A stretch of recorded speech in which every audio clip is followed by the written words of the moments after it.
Assalamualaikum warahmatullahi wabarakatuh. Innal hamdalillah nahmaduhu wa nasta'inuhu wa nastaghfiruh wa na'udzu billahi min syururi anfusina wa min sayyiati a'malina. Man yahdihillahu fala mudhillalah wa man yudlilhu fala hadiyalah. Wa asyhadu an la ilaha illallah wahdahu la syarikalah wa asyhadu anna Muhammadan abduhu wa rasuluh la nabiyya ba'dah. Amma ba'd. Sahabat Asar TV rahimani wa rahimakumullah. Pertama-tama kita bersyukur kepada Allah Subhanahu wa taala atas limpahan nikmat yang Allah berikan kepada kita semua. Kemudian salawat dan salam semoga senantiasa tercurah limpahkan kepada Nabi kita Muhammad sallallahu alaihi wasallam, kepada keluarga beliau, para sahabat hingga umat beliau hingga akhir zaman. Dan senantiasa kita berdoa kepada Allah Subhanahu wa taala, kita mohon ilmu, memohon pemahaman, hidayah. Kita meminta kepada Allah supaya ilmu yang kita belajar ini menjadi ilmu yang diberkahi oleh Allah Subhanahu wa taala, menjadi ilmu yang bermanfaat bagi pelajar penuntutnya, yakni menjadi ilmu yang berbuah amal soleh. Sahabat Asar TV rahimani wa rahimakumullah, insyaallah kita akan mulai membahas kitab atau risalah yang buku yang ringkas, ya, ringkasan dari Fikih Asmaul Husna, yaitu pelajaran seputar nama-nama Allah yang husna, yang terindah, yang paling baik, yang paling sempurna. Maka penting bagi kita untuk mengetahui nama-nama Allah Subhanahu wa taala, karena tak kenal maka tak cinta, tak kenal maka tak sayang. Ya, jikalau itu kita terapkan dalam kehidupan dunia kita, dalam kehidupan kita sesama manusia, maka lebih penting lagi, lebih urgent lagi, lebih darurat lagi untuk kita lebih mengedepankan untuk mengenal Allah Subhanahu wa taala. Kita mengenal Allah supaya timbul rasa cinta, rasa harap, rasa takut kepada Allah Subhanahu wa taala ketika kita beribadah. Baik. Sahabat Asar TV rahimani wa rahimakumullah, kita akan membahas sebuah buku, sebuah kitab, Mukhtasar Fiqih Asmaul Husna. Ya, Mukhtasar Fiqih Asmaul Husna karya Syekh Abdul Razzaq bin Abdul Muhsin Al-Abbad Al-Badr hafizahullah taala. Ini merupakan ringkasan, ya. Ini ringkasan, insyaallah telah diringkas dengan bahasa yang lugas, tidak berpanjang lebar, dan dijelaskan dalilnya juga satu atau dua dalil saja untuk mempersingkat dan untuk menyampaikan tujuan, prinsip atau prinsipalnya, fundamental, dasarnya saja terlebih dahulu, sehingga kaum muslimin bisa mempelajarinya dan memahaminya dengan mudah. Baik, siapa beliau? Syekh Abdul Razzaq. Sebagaimana kita tahu, beliau seorang ulama kaum muslimin, ya. Beliau bernama Abdul Razzaq bin Abdul Muhsin bin Hamad bin Abdul Muhsin bin Abdullah bin Hamad bin Utsman Al-Abbad Al-Badr. Beliau merupakan anak dari seorang ulama yang terkenal ahlu hadis, yakni Syekh Abdul Muhsin Al-Abbad hafizahullah taala, ahlu hadis yang masih hidup hingga sekarang. Dan Syekh Abdul Razzaq merupakan anaknya, yakni anaknya yang juga menjadi penerus generasi berikutnya, yaitu menjadi ulama. Syekh Abdul Razzaq lahir di utara provinsi Riyadh di Saudi Arabia. Beliau lahir di tahun 1382 Hijriah, 1382 Hijriah, atau kalau kita konversi ke dalam penanggalan atau tahun Masehi, maka lebih kurang usia beliau 60-an tahun, ya, 60 atau sekitar 60 tahun. Dan beliau sebagaimana ulama lainnya, beliau dididik sejak kecil dalam lingkungan yang syar'i, lingkungan para ulama, dan beliau dididik langsung oleh ayahanda tercinta, yakni Syekh Abdul Muhsin selaku ayahanda beliau. Ya, kemudian beliau juga berguru, belajar bersama ulama kibar, ulama besar lainnya, di antaranya Syekh Ibnu Baz rahimahullah taala, juga Syekh Ibnu Utsaimin, Muhammad bin Shalih Al-Utsaimin rahimahullahu taala, ulama-ulama besar yang beliau sempat belajar kepada mereka, dan juga sempat belajar dengan Syekh Al-Albani rahimahullah, namun tidak terlalu lama karena Syekh Al-Albani tidak lama juga, tidak begitu lama domisili di Saudi Arabia. Sempat didomisili di Saudi Arabia karena mengajar di kampus di sana, namun kemudian mengundurkan diri atau pindah lagi ke tempat yang lain, ya, tidak lama di Saudi Arabia. Syekh Al-Albani pernah mengajar di Universitas Islam Madinah, di Jamiah Islam Madinah. Baik. Ya, aktivitas beliau yaitu berdakwah, bahkan dakwahnya sudah kita rasakan di bumi Indonesia, ya. Beliau rutin mengunjungi negeri Indonesia untuk berdakwah, ya, di Masjid Istiqlal dan masjid-masjid besar di kota-kota lainnya. Maka kalau kita lihat karya beliau sangatlah banyak, ya, di antaranya adalah kitab yang akan kita bahas itu Mukhtasar, ringkasan dari Fikih Asmaul Husna, karya beliau. Baik, insyaallah kita akan baca pengantar beliau, ya, yang berisi alasan, ya, serta tujuan ditulisnya buku ini.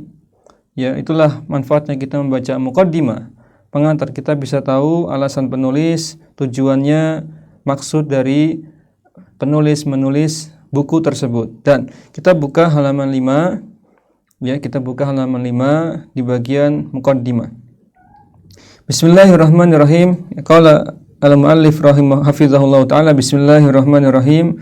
Al-muqaddimatu, ya, al-muqaddimah yaitu pengantar, pendahuluan. Alhamdulillahil kabiril muta'ali, segala puji bagi Allah zat yang maha besar lagi maha tinggi. Al-muta'al itu bentuk isim fa'il dari ta'ala. Ta'ala bentuknya kata kerjanya ta'ala. Kita sering ucapkan Allah Subhanahu wa ta'ala. Nah, ini bentuk lainnya itu muta'al, isim fa'ilnya. Ya, Zil Jalali wal azamati wal jamali, itu Allah zat yang memiliki kemuliaan yang sempurna, wal azamati, keagungan yang sempurna, wal jamali, dan keindahan, ya, yang sempurna. Lahul asmaul husna, beliaulah yaitu Allah zat yang memiliki nama-nama yang terindah, nama-nama yang paling baik, yang paling sempurna. Wasifat, ya, wasifatil ulia, dan sifat-sifatnya yang tinggi. Wal majdi, dan sifat-sifatnya yang agung. Wal kamal, yang sempurna. Wa asyhadu an la ilaha illallahu, dan aku bersaksi bahwasanya tiada ilah, tiada ma'bud hakun, ya, la ilaha la ma'buda hakun, tafsirnya. Tidak ada satupun sesembahan yang berhak diibadahi kecuali Allah. Wa asyhadu anna Muhammadan abduhu wa rasuluhu sallallahu alaihi wasallam, dan aku bersaksi bahwasanya Nabi Muhammad SAW itu statusnya hamba sekaligus rasul. Gelarnya, statusnya, labelnya, kedudukannya, posisinya, yaitu sebagai hamba sekaligus rasul. Sebagai hamba ini bantahan, sebagai abdun untuk membantah orang-orang yang melebihkan Nabi di atas kedudukan makhluk. Ya, ada orang-orang yang sampai menyembah Nabi Muhammad SAW, ya, mensejajarkannya dengan Tuhan, dengan Allah, atau bahkan melebihi Allah. Maka bantahannya adalah, ingat, Nabi itu sebatas hamba, artinya tidak boleh disembah. Wa rasuluhu, dan Nabi adalah Rasul. Ini membantah orang-orang yang meremehkan Nabi, yang merendahkan, yang menuduh Nabi, menjatuhkan martabat Nabi, menuduh tuduhan dusta kepada Nabi, yang merendahkan Nabi. Maka ingat bahwa beliau adalah Rasul, dan Rasul itu tidak main-main, ya, memiliki keagungan, memiliki kehormatan, karena menjadi pilihan Allah Subhanahu wa taala, harus diikuti. Baik, sallallahu alaihi wasallam, semoga salawat dan salam senantiasa tercurah limpahkan alaihi kepada Nabi Muhammad SAW, wa ala alihi, kepada alihi yang lebih tepat dan lebih baik penjelasan ulama Syekh Shalih Al-Fauzan dalam Syarah Al-Aqidah Al-Wasithiyah, beliau katakan yang paling ahsan adalah maknanya alu di sini adalah man atba'uhu, itu orang-orang yang mengikuti Nabi, ya, tidak sebatas keluarga, yaitu keluarga, para sahabatnya dan umatnya secara umum. Sehingga itulah kenapa pada redaksi salawat dan salam seperti ini tidak menyebutkan umat, karena umat Nabi sudah termasuk di wa'ala ali, di alu di situ maknanya adalah atba, yaitu pengikut-pengikut, bisa dari keluarga beliau yang beriman, ya, karena tidak semua keluarga Nabi, ya, tidak semua keluarga Nabi yang ke atas, ya, seperti paman-paman yang tidak semua masuk Islam, ya. Adapun yang ke bawah juga keturunannya tidak semua kita pastikan semuanya menjadi orang yang soleh. Maka syaratnya hanya satu, man atba'uhu, ya, man asba'uhu, barang siapa yang min atba'ihi, barang siapa di antara mereka yang mengikuti Nabi saja, mau itu dari keluarganya, mau itu dari para sahabatnya, tentu para sahabat semuanya mengikuti Nabi. Kemudian umatnya secara umum. Itulah kenapa tidak disebutkan lafaz umat pada redaksi salawat dan salam semisal ini. Kemudian sahbih itu sudah bentuk plural, jamak, artinya para sahabat. Kenapa sahabat dipisah di sini? Ini menunjukkan penghususan setelah yang umum, ya. Disebutkan yang khusus, kemudian diatofkan ke lafaz yang umum. Yang umum adalah alu, yaitu siapapun yang mengikuti Nabi. Kemudian dikhususkan dengan lafaz sahabat, menunjukkan kemuliaan, penghormatan, pengagungan kepada sahabat Nabi sallallahu alaihi wasallam ajma'in seluruhnya. Wa ba'du, adapun setelah itu, fa innal fiqha fi asma'illahil husna babun syarifun minal ilmi. Adapun setelah itu pembahasan kita adalah pada kitab ini isinya kurang lebih tentang fiqh, tentang pemahaman terkait dengan nama-nama Allah yang terindah, yang husna, yang terbaik, yang merupakan babun syarifun, bab yang mulia dari bab-bab bidang-bidang ilmu. Ya, di antara pelajaran yang agung, yang besar manfaatnya adalah belajar tentang nama-nama dan sifat-sifat Allah. Ya kan? Kalau tadi saja kita katakan tak kenal maka tak sayang, kita tidak kenal saudara kita, itu tercela, gak baik. Kita nggak kenal dengan teman-teman kita, teman-teman penuntut ilmu, nggak kenal, maka kesannya kurang baik. Maka apalagi kita nggak kenal dengan Allah, itu jauh lebih buruk. Karena Allah yang menciptakan kita, harusnya kita mengenal Allah dengan cara kita mempelajari nama-nama dan sifat-sifatnya. Taib.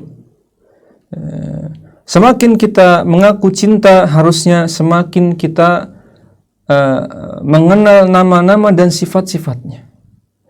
Ya, kalau kita mengatakan cinta dengan istri kita misalkan, pasti kita hafal nama lengkapnya siapa, tanggal lahirnya kita tahu, nama-nama keluarganya, bapak ibunya, kita tahu sifat-sifatnya yang kita sukai karena kita cinta. Nah, ini lebih utama lagi Allah Subhanahu wa taala. Masa mengklaim cinta kepada Allah, tapi ketika ditanya apa makna Ar-Rabb, nama Allah Ar-Rabb, kita bingung, nggak bisa jawab. Rabb itu maknanya apa? Oh, nggak tahu, pokoknya Rabb ya Rabb aja, ya kan? Apa makna Al-Hakim, nama Allah Al-Hakim, maha bijaksana? Maksudnya apa bijaksana itu? Maksudnya gimana? Oh ya sudah, pokoknya saya tahunya bijaksana, udah. Apakah seperti itu? Tentu tidak, ya. Yang terbaik adalah kita pelajari maksudnya Al-Hakim itu apa, Al-Halim, maha penyantun itu maksudnya apa, ya. As-Samad dalam surat Al-Ikhlas, Allahus Samad. As-Samad itu apa? Kita baca tiap hari Al-Ikhlas, namun ditanya As-Samad itu apa, nggak tahu. Maka ini PR bagi kita untuk mengenal nama-nama dan sifat-sifat Allah kalau kita mengaku kita cinta kepada Allah. Baik. Kemudian ya, wa huwal asasul ladzi alaihi bina'u hadzal dini. Maka ini mengenal nama Allah, nama-nama dan sifat-sifatnya Asmaul Husna merupakan pondasi yang agama dibangun di atasnya. Agama dibangun di atasnya. Islam dibangun itu di atas pondasi yaitu mengenal nama-nama dan sifat-sifatnya. Tauhid ya, tauhid asma wa sifat. Walidha dengan demikian kasurat ad-dalailu fil Qur'anil Karimi, ya, terdapat banyak dalil di dalam Al-Qur'an yang karim, yang mulia, murassakhoh ya, dibacanya murassakhoh. Al-murassakhati lihadzal asasi fala takadu takhlu ayatun min ayatihi min dzikrin li asma'illahil husna wa sifatihil ulia.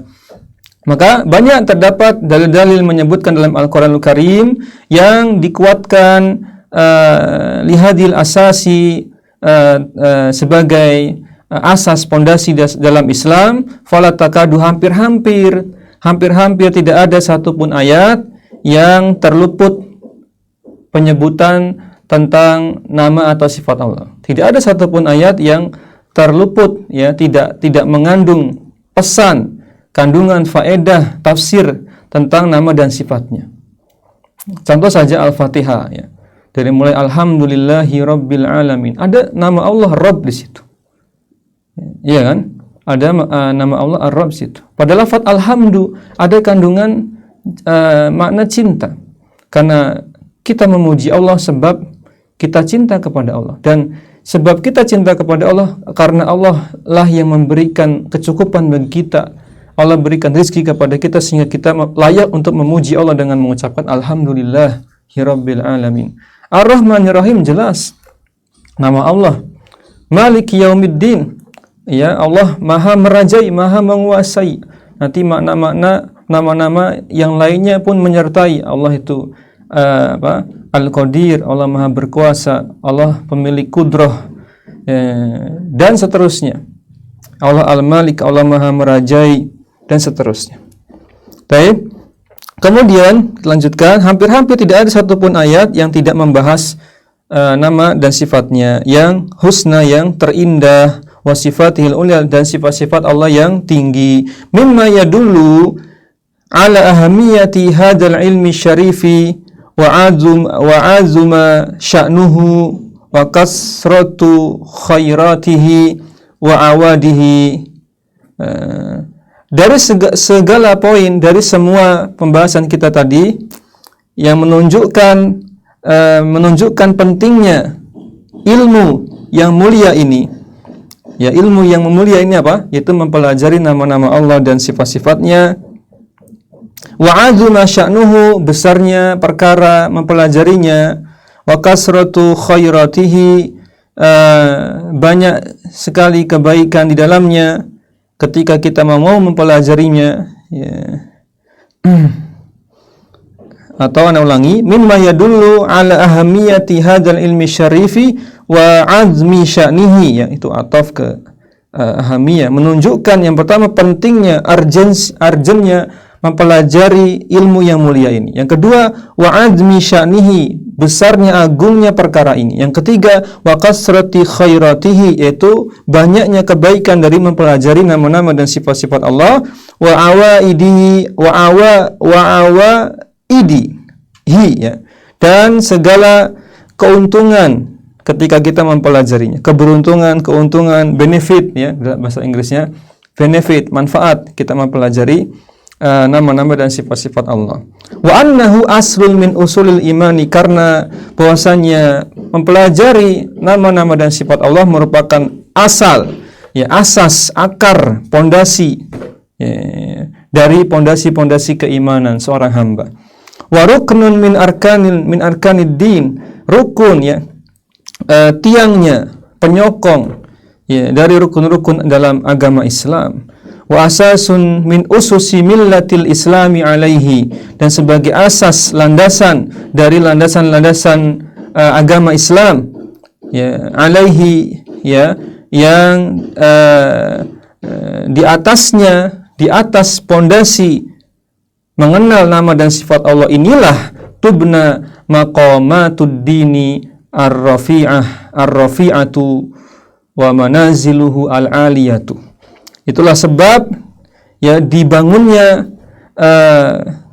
kedudukan, dibangunnya maqam kedudukan Islam, agama Islam yang tinggi, luhurnya agama Islam yang tinggi, wa manaziluhu al-aliyatu, dan kedudukan agama Islam yang mulia, yang tinggi. Wa kaifa yastaqimu amrul bashariyati wa tasluhu halun nasi biduni ma'rifatihim bifatirihim wa bari'ihim wa khaliqihim wa raziqihim.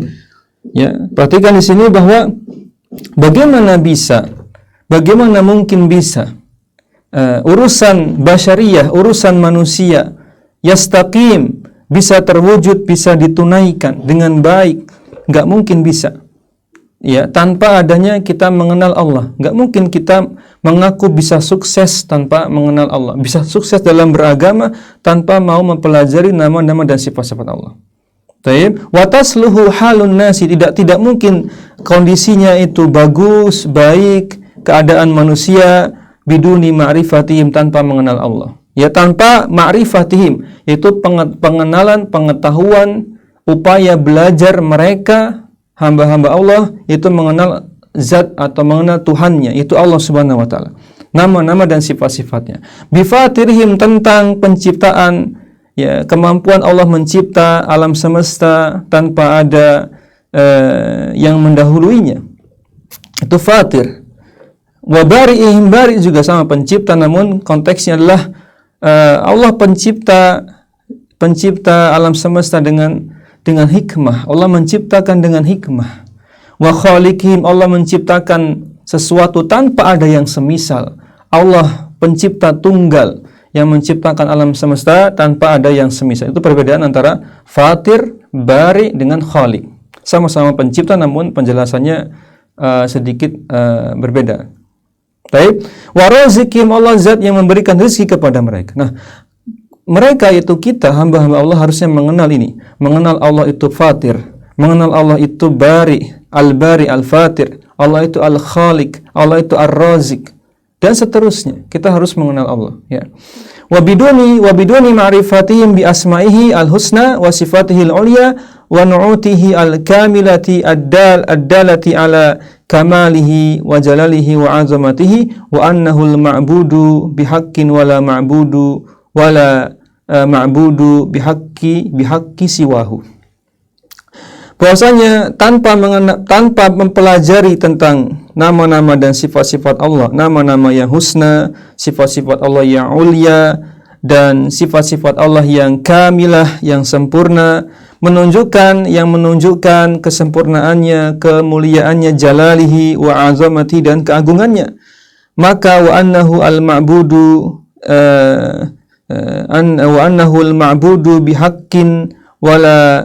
wa annahu al-ma'budu bihaqqin wala ma'budu bihaqqi siwahu. Bahwasanya Allah itu zat yang berhak untuk disembah karena memiliki sifat-sifat, nama-nama dan sifat-sifat yang khusus yang hanya ada pada diri Allah Subhanahu wa taala, yang hanya ada pada zat dan perbuatan Allah Subhanahu wa taala, disertai dengan sesuai dengan keagungan dan kemuliaannya. Walaupun ada hamba yang memiliki nama yang sama dengan nama Allah, tapi tetap saja hakikatnya berbeda. Misalkan ada orang namanya, misalkan yang namanya apa? Namanya misalkan Rahim, ya, Rahim, Mas Rahim misalnya. Tapi kok orangnya kasar, orangnya pelit, orangnya tidak senang bergaul, tidak penyayang. Nah, padahal Rahim itu maksudnya adalah penyayang. Tapi kok namanya penyayang, orangnya tidak penyayang. Ini mungkin nggak pada diri manusia? Sangat mungkin. Atau ada orang namanya Rahim, okelah dia penyayang, tapi sifat sayang ini tidak sempurna. Pasti ada kurangnya. Adapun Allah Subhanahu wa taala Ar-Rahman Ar-Rahim dengan kesempurnaannya. Baik. Kemudian wala ma'budu bihaqqi siwahu, dan tidak ada siapapun, wala ma'buda di sini, ya. Wala ma'buda bihaqqi siwahu. Tidak ada satupun sesembahan yang berhak diibadahi pada selainnya. Selain Allah enggak ada. Walakinna aktsaran nasi syaghalahum ma khuliqa lahum amma khuliqu lahu. Akan tapi justru kebanyakan manusia itu tersibukkan dengan ciptaannya sendiri.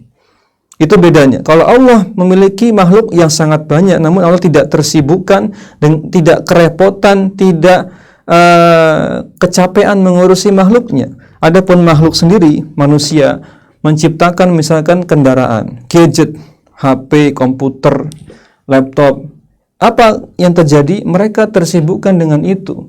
Dan kenyataannya bisa melalaikan mereka dari mengingat Allah. Ketika mereka fokus di satu ciptaannya, pasti mereka akan terlalaikan di ciptaan yang lain.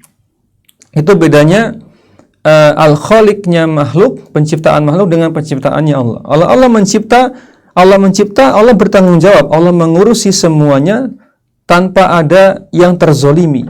Tapi manusia menciptakan sesuatu, pertama sesuatunya itu diciptakan juga nggak sempurna ya. Ada orang Jepang bikin robot, ya tetap sehebat-hebatnya robot, tetap lebih bagus manusia, ciptaan Allah. Robot banyak keterbatasan. Ya, mereka tergantung dengan baterai, tergantung dengan sumber listrik ya, sumber energi ya, dan robot juga mahal ya.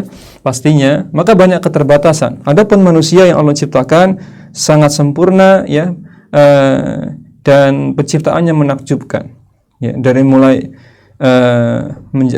berupa embrio, masih berupa sel telur dengan sel sperma menjadi embrio dan seterusnya sampai menjadi manusia, ini penciptaan yang luar biasa.